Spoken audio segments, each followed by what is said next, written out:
You'll want to take your slab constructed mug base out of your bag, and if you have any extra clay you can take that out too. And our next step is going to be adding a handle to the mug base. So we have the bottom of the mug on, and then we have the sides.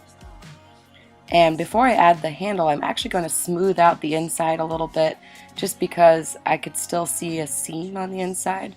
So I'm going to smooth it out just by putting my hand inside.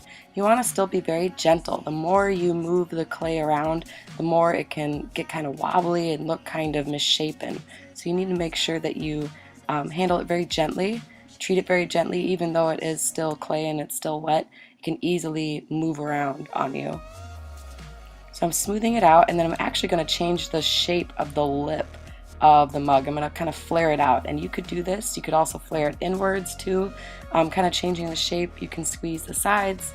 It's really up to you.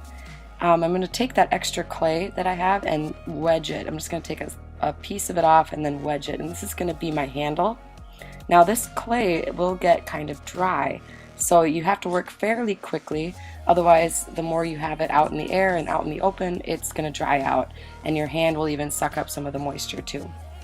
So I am actually going to be wedging this small piece of clay to get any air bubbles out, and then as soon as I got it pretty much wedged, then I'm going to start rolling a coil. And a coil is just a long strip of clay, and it's really up to you how thick you want it. It should be no thicker than the handle that I have. My handle is pretty thick, and I'm kind of shaping the handle, and then I'm shaping it into kind of a C shape or a hook.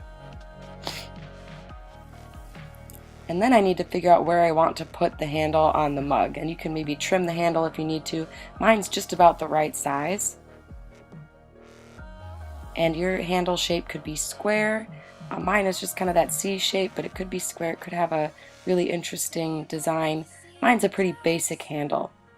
And I'm going to mark where those handle, or where the ends of the handle connect to the mug. So I'm just marking it on the mug where I need to score.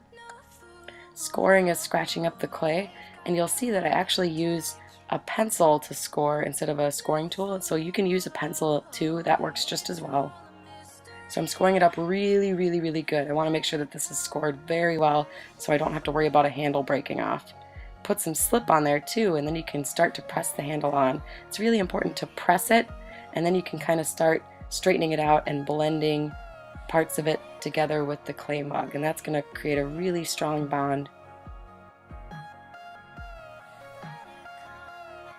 So I'm just smoothing out the bottom of the handle, making sure I'm still keeping it pretty straight.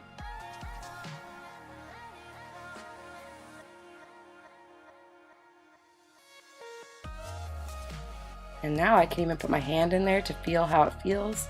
That feels pretty good. I think it'll fit my hand pretty well, my thumb.